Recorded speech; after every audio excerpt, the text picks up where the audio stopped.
Good afternoon and welcome to Pan-African News Radio on Pan-African Television. We're coming to you from our studios in Abilinkwe 48 Swanika Street here in Accra. Let me remind you that we are streaming live on Facebook at Pan-African Television and also live on YouTube at Pan-African Television. Now to our top stories for this afternoon. Home Municipal Assembly enforces directive on wearing of face masks. NIA staff to undergo coronavirus tests after CEO tests positive. Now 10 women contesting in the upcoming New Patriotic Party primaries in the Eastern region on Saturday 20th of this month. We'll be looking at how their performances are going to be. Director encourages farmers to increase production. Detail of its stories, including sports, international, and entertainment, will come your way for the next 1 hour. We're going for a short break. We'll be right back.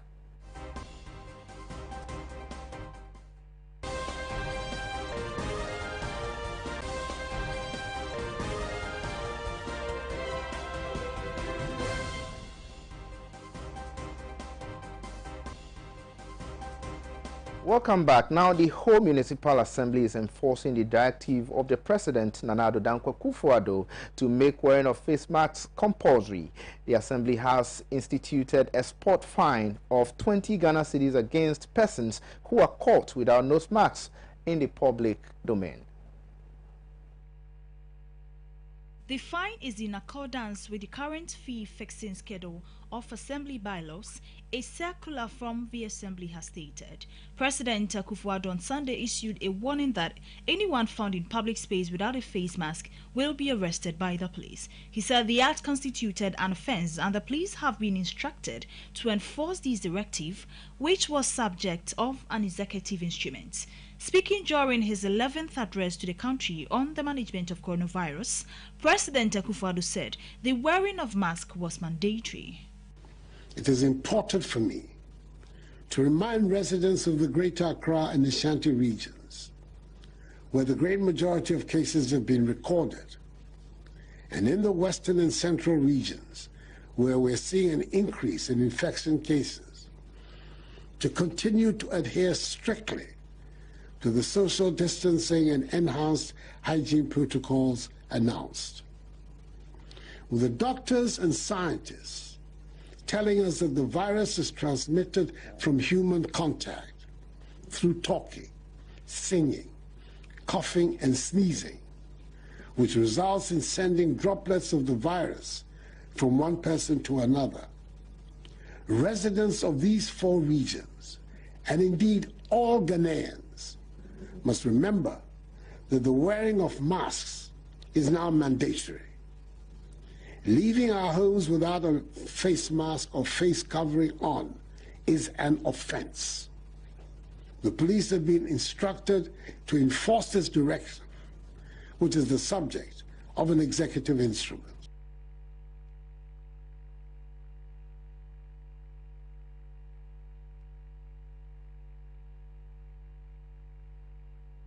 A compulsory test of COVID-19 is to be conducted on all staff of the National Health Insurance Authority, NHIA, before the end of this week after the CEO of the authority tested positive for the virus. The impending test has become necessary after some staff who have come into contact with the CEO also tested positive for the coronavirus.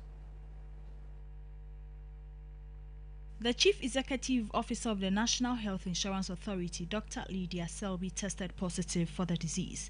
According to her, she tested positive for the disease after experiencing tiredness, body pains, and headaches. Meanwhile, 4 more persons have died from the novel coronavirus, shooting the death toll in Ghana to 58.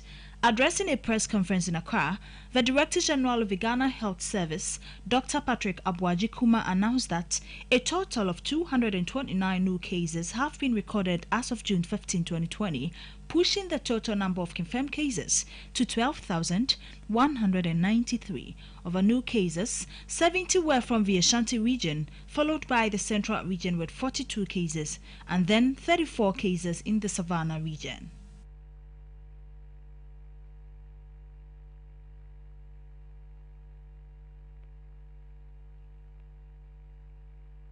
Away from the 63 candidates, including 10 women, are contesting in the New Patriotic Party NPP parliamentary primaries on June 20 to represent the party in 27 constituencies in the December 7, 2020 general election.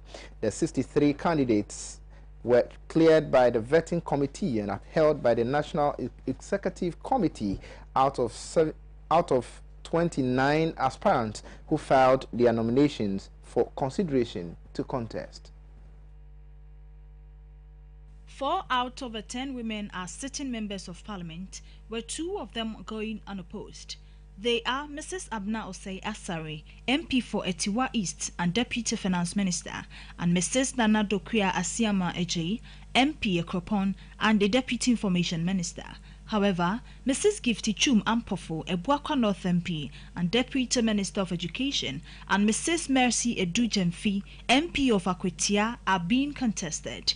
The other women contesting are Nana Sewa Echampon, Ebuakwa North, Ida Ajoa Esiedu and Josephine Ewuku Ansa, Ayen Suano, Gifty Clenam, Lower West Akim, Joyce Opoku-Boateng Nkoko, and Efiachrewa Nyantechi in Samwem Adwejui. 10 others going unopposed include Daniel Boche, former Deputy Eastern Regional Minister, Appiah Krobo, Minister of Regional Reorganization and Development, Okere, Mr. Brian Champon, Minister of State, Abetifi, Mr. George Kwame Abuaje, Asene Manso Akroso, and Mr. Kojo Oponinkroma, Minister of Information of Fuasi Ayuebi. The rest are Mr. Kwesi Amwakwata, Minister of Roads and Highways, Etiwa West, Mr. Samuel Atachia, Minister of Works and Housing, Ebuakwa South, Mr. Kwabna Amankwa Esiama, Fantiakwa North, and Mr. Osei Frimpong, Abrim. Nkoko has the highest number of contestants going to battle out with Mr. Eric Kwache Dafuo, the sitting MP, who is also the Eastern Regional Minister. They are Mr. Kwabna Okechiri, former MP, Mr. Seth Ba, popularly known as Shaba, Mr. David Asante, Chief Executive Officer of Ghana Publishing, Mr. Joseph Frimpong, and Mrs. Joyce Boateng, Deputy CEO of the Middle Belt Development Authority. The new job in South and North has seen a replay of the 2016 primaries where the same aspirants, Mr. Mark Asibeyebua, incumbent and chairman of the Parliamentary Finance Committee, faces Mr. Michael Ochrebefi, Chief Executive Officer of the Free Zones Authority for the New Jabin South seat, while Nana Kwesi Ejei Boateng, incumbent and Deputy Local Government Minister, would face Mr. Samson Kwesi Ano for New Jabin North. Ms. Gifty Clenam, a former Member of Parliament for Lower West Achim and former Chief Executive Officer of the Ghana Export Promotion Authority, is battling it out with Mr. Charles Champon, Mr. Kwabna Sintima Boaji, a former District Chief Executive, Mr. Kwabna Ankansa Samoa, and Mr. Kwejo Odami Entry.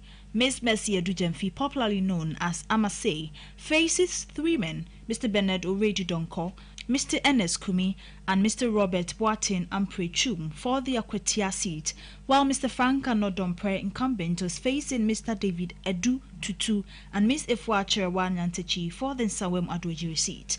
Mr. Samuel Ayepai, incumbent MP for Ayen Suano, is battling it out with 3 others, Ms. Adresi Edua, Ms. Josephine Ewuku Ansa, and Mr. Mark Tete Randolph.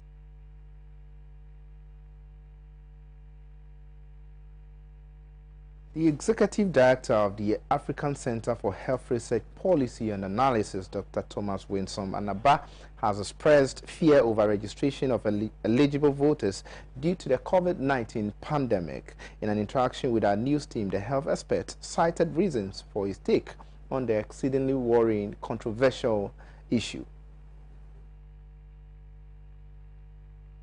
People who are aged and people who have comorbidities, especially hypertension, diabetes, cardiac problems, renal problems, asthma, chronic pulmonary disease, when they get them, we all know that majority of them die.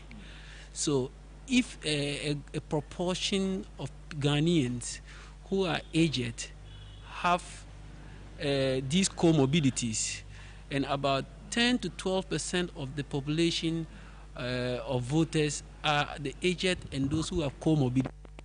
Definitely, if you have a comorbidity, you definitely have some fear within you whether to go and register or not to register. Saying you won't go and register means that you are putting your life first, but that does not allow them to exercise their franchise as Ghanaians to participate in the election of the parliamentarians they want or the president they want to govern the country. As we speak currently, the main hospitals that are taking care of the critical cases are saturated with patients. If we get more to add and it overwhelms them, we are going to have serious challenges. The trend now in Ghana is that virtually every day we get more than 200 people being positive in the last 1 week. If we open schools, then start the registration process, what is going to happen to these people? Possibility is that will increase the spread of the COVID-19.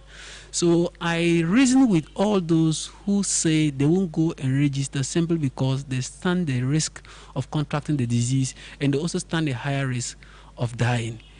They're saying that they will need more than 25 people at the polling station. As we stand now, I know Ghana has about 20 political parties, and every political party is supposed to have one person there. So let's say 20 people plus the EC official 26. The number is already up. Whom are they going to register?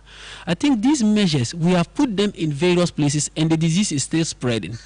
Why do we want to expose a vulnerable group like those people you have interviewed in contracting COVID-19? We shouldn't expose them. Don't go to the place to go and register. That is my advice. My advice to anybody who is above 60 years, 55 going, who has suffered any chronic ailment, should stay away from the polling stations or registration centers, or else the possibility of contracting the virus and dying is very high.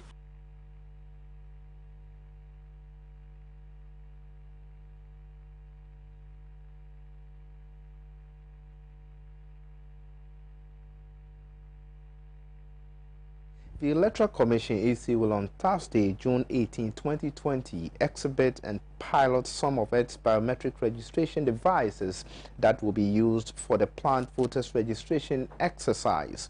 The registration exercise, which is expected to come off on June 30, has been met with stiff opposition from civil society groups and some opposition political parties. The EC says Thursday's exhibition and piloting, which is open to the public, will be a test for the registration. Meanwhile, the Commission has denied claims that it has created new constituencies ahead of the election. A deputy chairperson of the EC, Dr. Bosman Asari, in an interview with journalists said the Commission is only seeking a new constitutional instrument to cover the newly created electoral areas. 33,367 registration centers. And out of these 33,367 registration centers, the registration is in a cluster form. There are 5 clusters. So what this means is that each cluster will be in a phase. So phase 1 of the registration will be in 20% of the registration centers or the polling centers. And that phase 1 will constitute about 6,000 registration centers. So when we move to phase 2, we are going to have that same number of registration centers. So what this actually means is that we are going to register at every registration center. So by the end of the phases, every registration center would have been captured. So when we begin and we are not yet at your place, just wait for us. The commission will get there and you'll be registered. So for clarification, are you not reducing the existing registration centers? No, we are not reducing the existing registration centers. What we are basically doing is that the registration is in phases. When we begin phase 1, we are going to tackle 20% of the registration centers. Phase 2, 20%, phase 3, 20%, phase 4, 20%, phase 5, 20%. And that gives us 100%. Then when we finish all, and we also will have a mop-up. So that's basically what we are doing. So nothing has changed from the previous announcement the commission made. And there were concerns that because it's a cluster form, some of the electorate will have to journey long distances to come to the election. No, that's not true. It's not true. The cluster system basically means that when we begin the registration, we are going to start at certain specific registration centers. After 6 days, we move to the next cluster. So what this means is that every registration center will be attended to I hope it's clear. Every registration center will be attended to. So that's what we are and doing. every Ghanaian will be registered at the end of the day. The PPEs as well, because I'm told that you're spending about 1.5 million Ghana cedis on procurement of PPEs. No, I didn't get your question. 1.5 million on the procurement of PPEs for easy officials for the registration. No, we have over 42,000 registration officials working for the EC, and we are working on getting PPE. When you talk about PPEs, nose masks, the use of hand sanitizers are part, thermometer guns. So there are several things we are procuring to be able to do the work. And do you know how much you're spending on that? No, I need to check because the process is ongoing. The EC hasn't said we are using the NIA data. The NIA card is only a form of identification to establish one's Ghanaian. If you are Ghanaian, it establishes that. So just like the passport, that's what it's basically doing. And the Commission has said severally that anyone who doesn't have the Ghana card or the passport, 2 people who are already registered to vote will guarantee for you. And once you are a registered voter, you're qualified to guarantee for up to 10 individuals.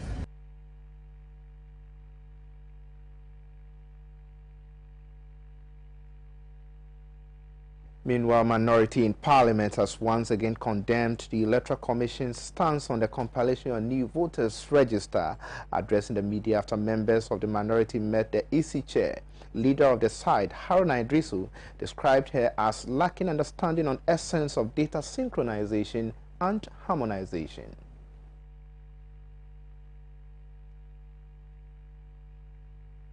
He noted that when Jane Mensah was asked about using data collated by the National Identification Authority, she responded in the negative, asserting that the national ID card will only be used for purposes of identification. Haruna Idrisu lamented that the EC chair's responses only spelled doom for the country, stressing that the minority in Parliament remains concerned about the future of the voters' registration exercise. Data harmonization. In her answers to a simple question, she stated, I'm paraphrasing again, they do not intend to use the data of the National Identification Authority. So what will they do with National ID card? Any person walks there, no opportunity for verification, no opportunity for authentication. She emphasized that they would use it only for purpose of identity, that you are a citizen of Ghana. So she does not understand what it means to share data, to synchronize and to harmonize the data. If any of you have a Ghana card, the chip in it, if you build it into a dedicated and a well-built software and hardware, your biodata must necessarily show up. And you should be able to verify and authenticate it at that polling station. I do not see a cooperation and I do not see a collaboration, even though that have been made an essential primary reference document. But her assurance is that they would accept it only for purpose of identity, that you are a Ghanaian, not the use of the data already processed and stored. Therefore, I feel very concerned about the future of that exercise.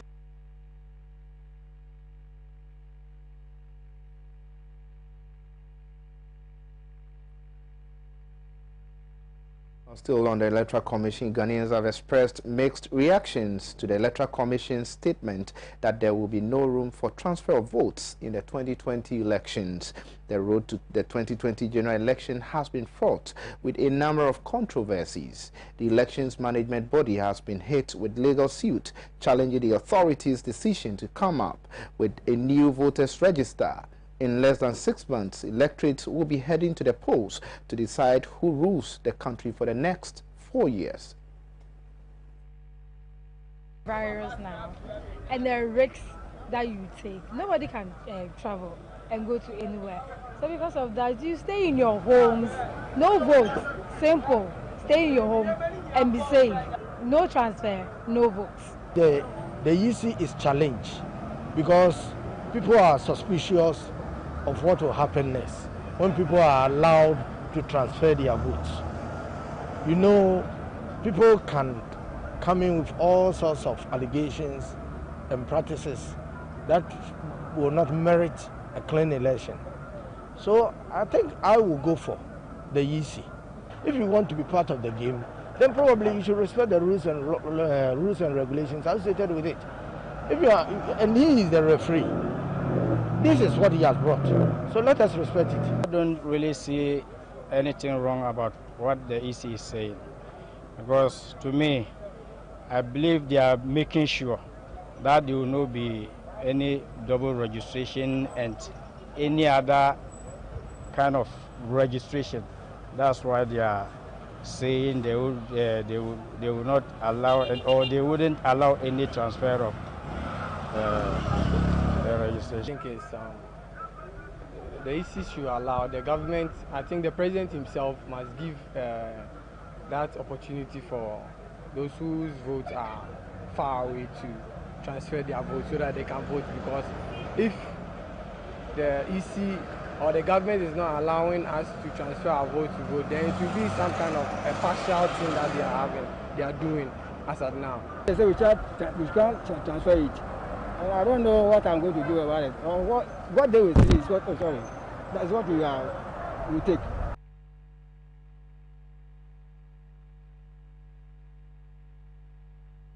You're still watching Pan-African News Radio on Pan-African Television. We are coming to you from our studios in Abelemkpe, 48 Swanika Street here in Accra. We're going for a short break.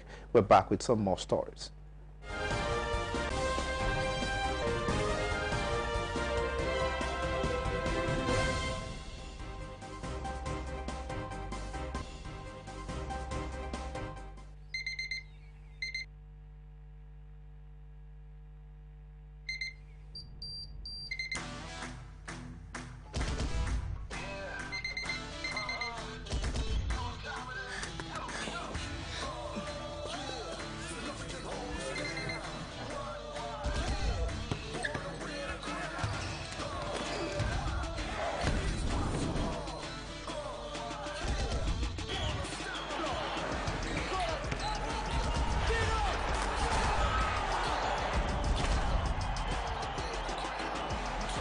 Breakfast a day. Every day. Every day.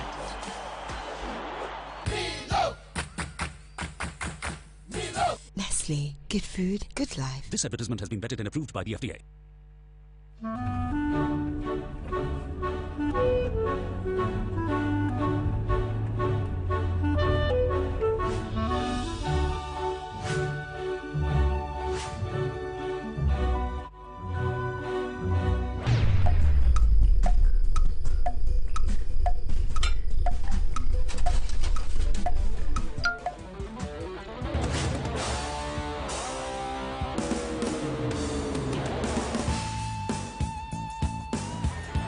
Oh, it's incredible!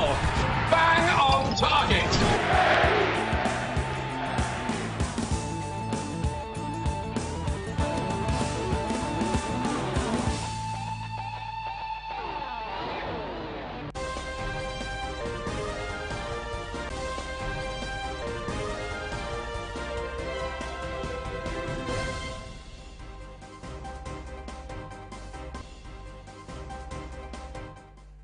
Welcome back. Now let's do some more local stories, but away from Ghana, let's go to Tanzania, where Tanzania's President John Magufuli has vowed to allow free and fair elections as he seeks a second term in October's general elections. The 60-year-old president told politicians to avoid insults and violence while campaigning as he announced the dissolution of parliament. Supporters of John Magufuli have nicknamed him Bulldozer, praising him as a hands-on leader who has helped deal with endemic corruption in government. Some critics say he stifled freedom of expression after his assumption of office in 2015. Under his presidency, human rights bodies and journalists have been targeted, some for making mockery of him. Opposition politicians have also accused him of being a dictator. Some of them have been physically assaulted, though the attackers' motives have not been established. The leader of the main opposition Chadema party, Freeman Mbori, was allegedly beaten and hospitalized in what his party said was a politically motivated attack.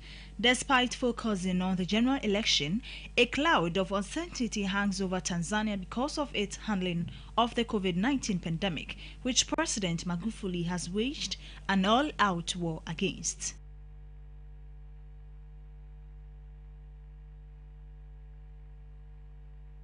Now to South Africa, where a primary school in a suburb of Cape Town, South Africa, has installed DIY screens on people's desks to prevent exposure to coronavirus. Pupils are confident about their protection against the virus as school resumed in June.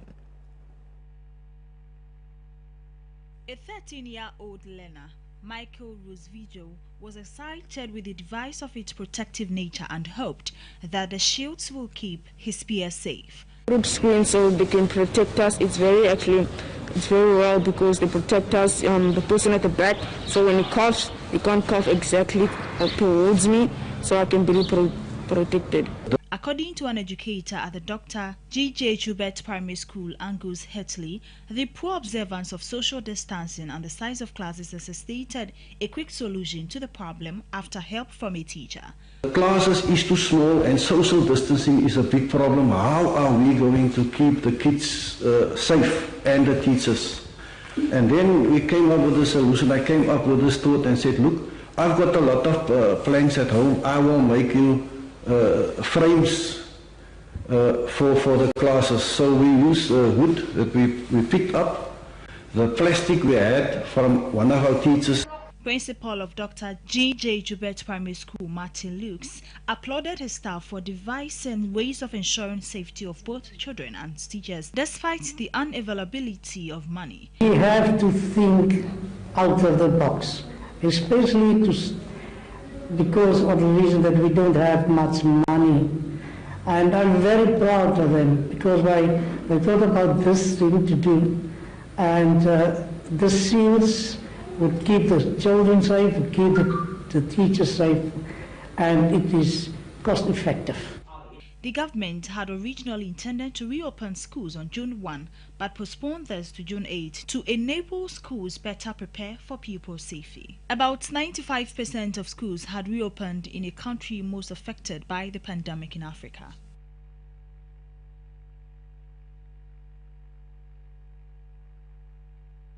Now to the West African sub-region, where more than 30,000 Nigerians have fled to Niger's Maradi region in the past 2 months. This follows an increase in the number of attacks by armed groups in northwestern Nigeria.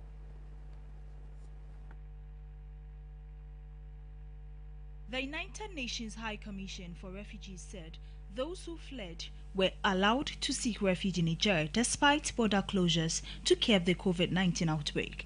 According to the global refugee body, refugees spoke of extreme violence unleashed against civilians, murders, kidnappings for ransom and looting of villages, particularly targeting children and women. It also said the latest exodus has increased the number of people fleeing Sokoto, Zamfara and Katsina states of Nigeria into Niger to 70,000 people.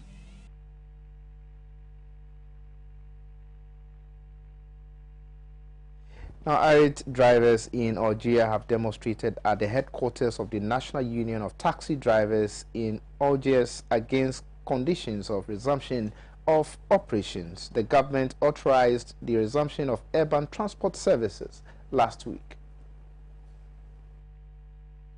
But the strict measures imposed by the government are causing discontent. In separate interviews, some drivers expressed disappointment with the exceedingly worrying situation and the impact it will have on their businesses. They also hoped that the worsening condition will end soon. The Arab nation confirmed its first case of a highly contagious disease in February and has recorded numerous fatalities. The dreaded pandemic has several symptoms such as fever, cough, diarrhea, shortness of breath, loss of appetite, fatigue, runny nose, sore throat, nausea, and vomiting. According to the latest figures, Algeria has registered 11,147 cases, including 788 deaths. For the local stories. Up next is business. Don't go anywhere. We'll be right back.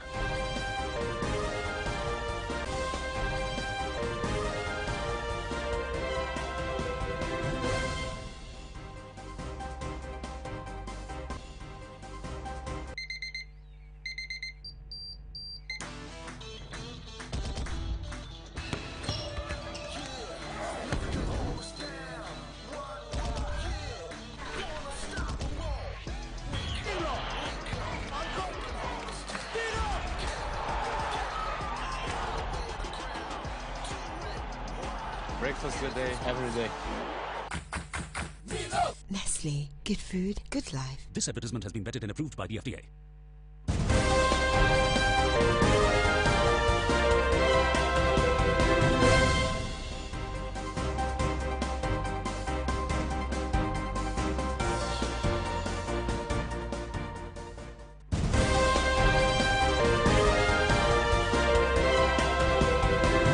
Back now, let's go and look at what is happening in the world of business, where the Appiah East Regional Director of the Ministry of Food and Agriculture, MOFA, Francis Eno, has advised farmers in the region to increase production without fear of contracting the COVID-19. He gave the advice in an address to agriculture extension officers from the various districts in the region at a sensitization program on the coronavirus disease. It was organized by the Peasant Farmers Association of Ghana to adequately empower the extension officers to educate the farmers, particularly those in the deprived rural community, to demystify the misconceptions surrounding the virus and farming. The regional director explained that COVID-19 was real.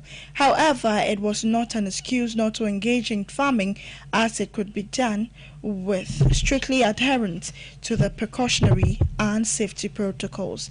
Francis Eno applauded the Peasant Farmers Association of Ghana for contributing to ensure that the farmers went about their normal activities and encouraged the extension officers to ensure that only the right information was disseminated to the farmers. President of the Peasant Farmers Association of Ghana, Mohammed Abdul Raham, explained that the COVID-19 pandemic had affected every sector of the economy, including agriculture, and it was imperative to put measures in place to boost the sector.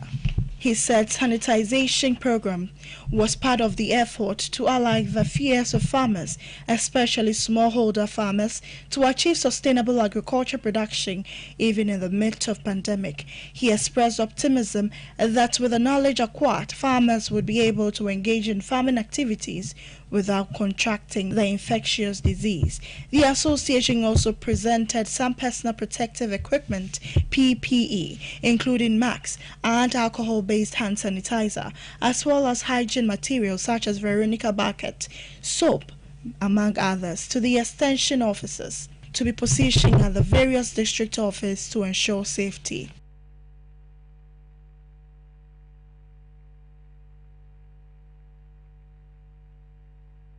Now, scores of pensioners and public sector workers have expressed dismay at the pension package offered by the Social Security and National Insurance Trust, SNIT, saying they would embark on industrial action if the anomaly was not rectified. Chairman of the Forum for Public Sector Registered Pension Scheme, Isaac Bampoado, revealed that there will be a total lockdown of public sector activities on June 25 if SNIT does not follow the correct procedure and formula in paying past credits to pensioners. Members to embark on the industrial actions are Health Service Workers Union, Ghana Registered Nurses and Midwife Association, Ghana Physician Assistant Association, Government Hospital Pharmacist Association, and Ghana Association of Certified Registered Anesthetists. Others are the Ghana Education Service Occupational Pension Scheme, set up by the Ghana Association of Teachers, Teachers and Educational Workers Union, the National Association of Graduate Teachers, and Coalition of Concerned Teachers, Ghana. Isaac Bampoy, flagged by Thomas T. Musa, the General Secretary of Ghana Education Service Occupational Scheme, Perpetual Ofori Ampofo, representing the Health Sector Occupational Pension Scheme, and Derek Annan for the Judicial Service Occupational Pension Scheme, affirmed their commitment to fight for improved pension. He explained that past credit was lump sum that contributors had earned prior to 2010 before retirement. He said in accordance with Act 766 of the Pension Act, past credits must be transferred to the private schemes, which SNIT had not yet complied with. The Act states that past credits should be determined by a formula agreed between the Pension Reform Committee and the Trust based on actual assessment. Meanwhile, the forum said it has been overwhelmed with ceaseless calls from Retas, who had been paid exceptionally low past credit by SNET on its own terms, instead of complying with the dictates of the National Pension Regulatory Authority (NPRA), leaving pensioners with very little to go home with. Some of the pensioners at the meeting told the newsmen that SNET had shortchanged them and pledged their support for the industrial action.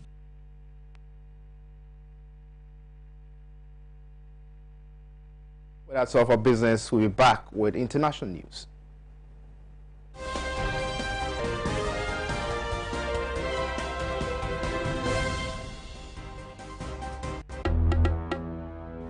Hello? Okay, why? My wife comes and send a message you. Hello? What's happened? It's a chance to be a quiet say what? We signed for a fair. I'm so young. My wife is not testing messages here. And our office also. I'm still like Diana. She says, I mean, so we a guy man and may young who could look cry. And also wants a family drilling company limited for Kana. What's the name? Family Drilling Company Limited. Ye two borehole, biofuel, biogas, swimming pool, plumbing works in Naso, ye be Frey 0240 333 111 and NASA 0244 144 822. Me and Pa and no swimming pool me see. Me want to no be there. Family drilling now. Family drilling. What fast is your last set? Me out that.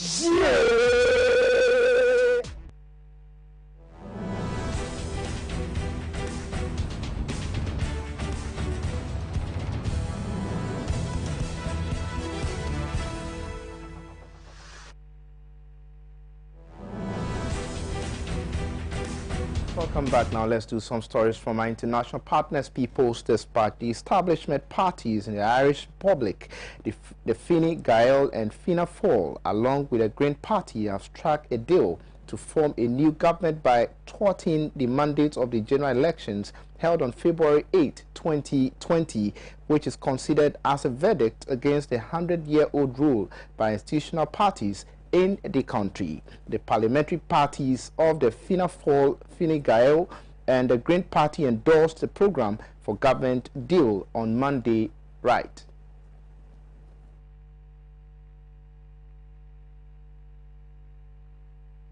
In their general election, the Liberal Conservative Fine Gael, led by ex-Prime Minister Leo Varadkar, lost 12 seats, and another major institutional party, the centre-right Fianna Fáil, also lost 7 seats. The left-wing Republican Party, Sinn Féin, led by Mary Louise MacDonald, has gained 15 more seats in the election by increasing their tally to 37 from their previous tally of 22 seats.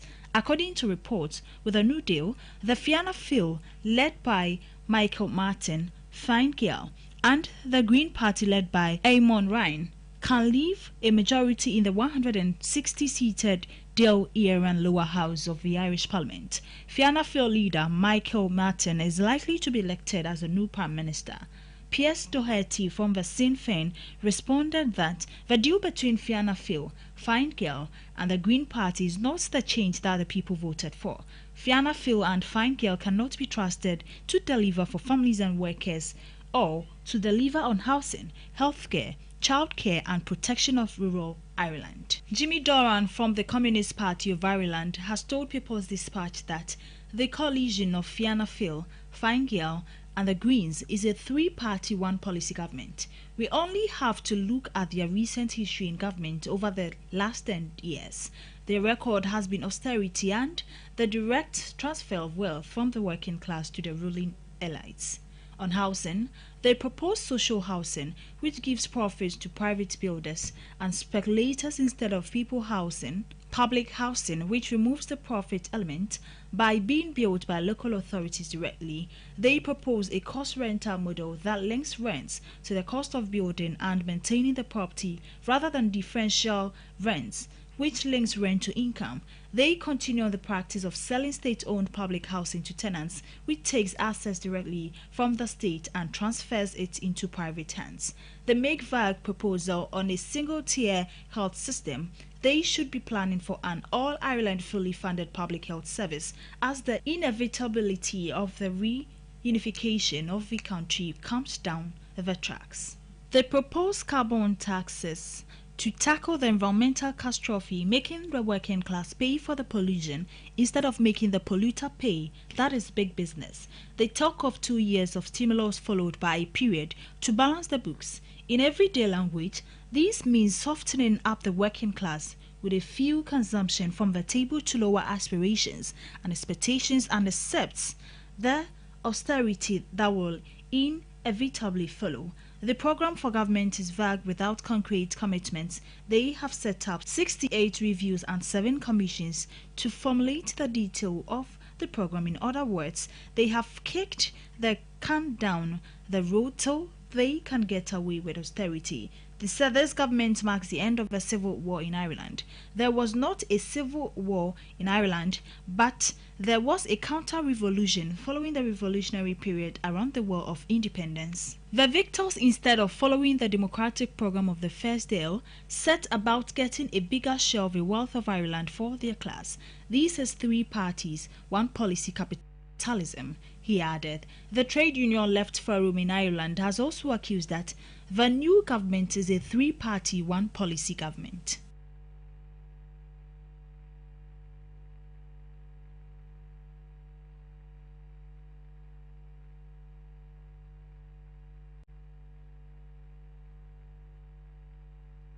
From that, cadres of the Communist Party in Denmark has organized protests at 16 places across the country during last week against companies in tax havens getting part of the relief packages during the COVID-19 crisis.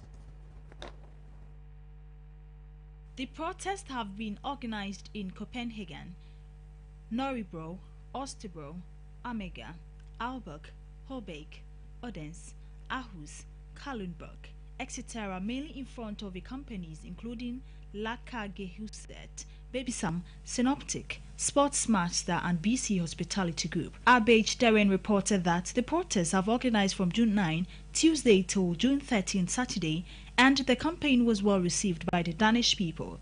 A report by TV2 has revealed that no less than 247 companies wholly or partly owned by the tax havens have received money from the Danish government's aid package for pay compensation. Jan Mathisen, chairman of the Communist Party of Copenhagen, has accused that groups including BC Hospitality Group also receives money from the coronavirus relief packages. Credit to People's Dispatch for those stories. Up next is sports with Maxwell Woyram Tsigbe.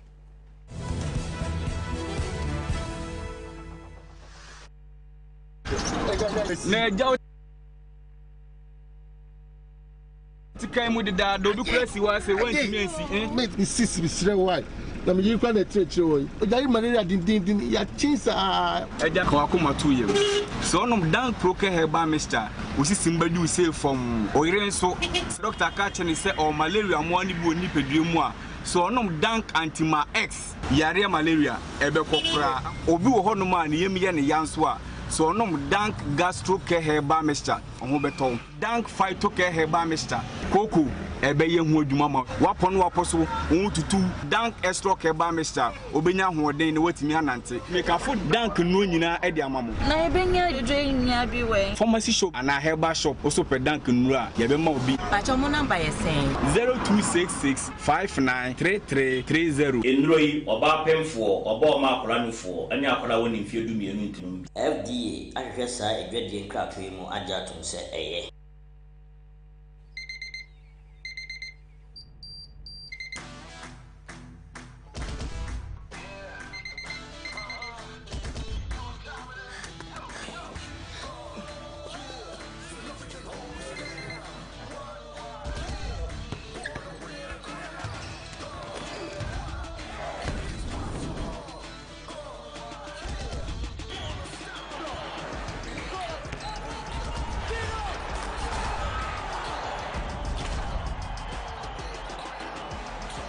breakfast of the day. Every day. Every day.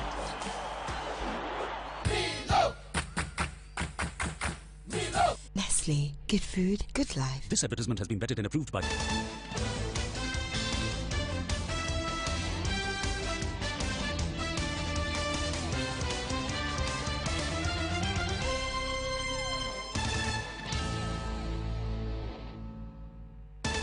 Many thanks for staying here. Still live on Pan-African News at 12. My name is Maxwell Woyram Tsigbe. We are doing some sport this afternoon. We're starting from the local front, where today marks exactly 14 years when Ghana legend Asamoah Gyan scored his first FIFA World Cup goal on 17 June 2006 against Czech Republic at the Stadium Stadium in Cologne, Germany, putting Ghana in second place on the Group E.